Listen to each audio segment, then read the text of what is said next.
For the average American, who knew that this Russian invasion of Ukraine would actually steal from your breadbasket? And not only yours, but everyone around the world. The United Nations this week is warning that this fight could cause one of the most disastrous global food shortages since World War II. Russia has actually become the largest exporter of wheat worldwide, and Ukraine is also a major contributor. And that's why Representative Austin Scott joins me now as a senior member of the House Armed Services Committee and the House Agricultural Committee. He's monitoring and preparing for food shortage across the globe due to what he says is Vladimir Putin's obsession with restoring the former Soviet Union. Good to have you, Congressman. Let's talk about Ukrainian farmers. And you wrote about this. They've had to become fighters, trading tractors for tanks. Has that just wiped out their farms? It pretty much has, at least for the next several months. And as you know, if you don't get a crop planted, then you can't get a crop harvested. And so, Kara, what we're seeing right now is that the labor's not there to get the crops in the ground. The diesel's not there to run the equipment. You've got logistical issues with seed and chemicals and fertilizer. So we're very concerned that Ukraine is not able to get a crop planted, much less harvested. And they have been the largest supplier of the UN World Food Program, 50 million metric tons of corn and wheat that they export to the world. And so when we talk about these shortages, I want people who are watching this to understand, I still think if you're in the United States, you're going to be able to go to the grocery store and you're going to be able to buy a loaf of bread. We're talking about those countries that are fed out of the UN World Food Program and some of the other less fortunate countries that literally may not have food.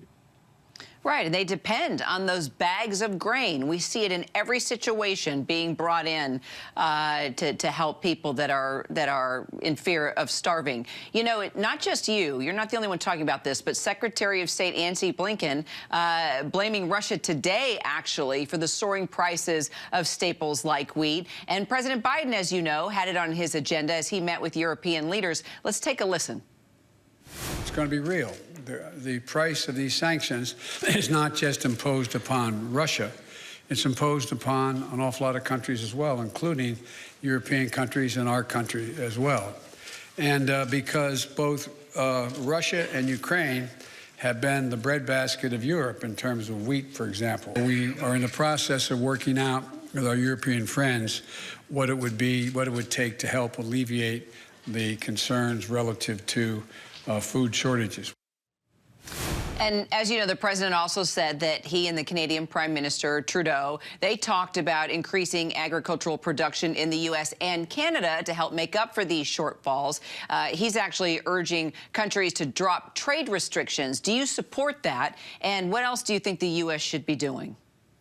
Sure, I do think we should drop the trade restrictions, absolutely. And you know, the one thing I want to point out is that it's not necessarily the sanctions that are going to lead to the shortage as much as it is that the war is going to prevent the crops from even being planted, and the logistics of getting the crop in the field and out of the field and actually delivered to people that need it. So you may see some increased price in the U.S. from, for example, the Russian oil ban, which I support. I wish we had done it in December instead of this past month. But it's not the sanctions that are going to lead to the shortage of food globally. It is the Russian invasion and the inability to actually plant the crops. Now, the other issue that we have to watch in the U.S. for our agriculture is the increased cost of production, going up from $300 to $400 an acre, depending on where you are, because Russia's the #1 producer of nitrogen. They are number 2 or number 3 in Belarus, falling in number 2, number 3 in potash. Now, Canada does have the ability to put more potash in the market. They're number 1. But those are 2 of the 3 primary ingredients in fertilizer. And so we're very concerned also about cost of production in the U.S. and, you know, just logistically the ability to have the fertilizer that we need for the yields that we're used to in America, not just for this crop year, but for the next one as well.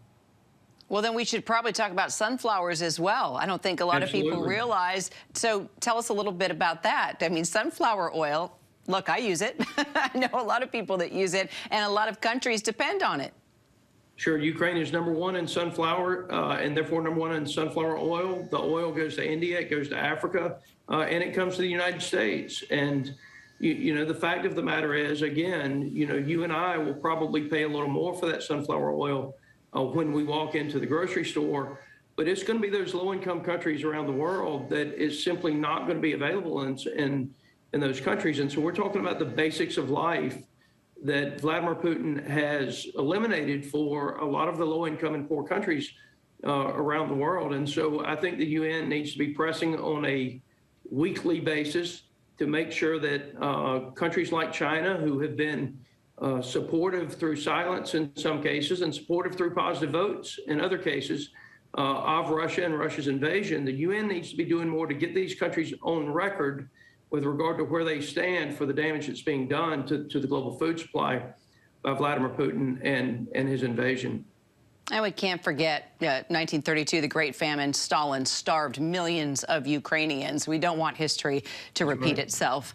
Congressman Austin Scott, thank you so much for your time. Hi, everyone. George Stephanopoulos here. Thanks for checking out the ABC News YouTube channel. If you'd like to get more videos, show highlights, and watch live event coverage, click on the right over here to subscribe to our channel. And don't forget to download the ABC News app for breaking news alerts. Thanks for watching.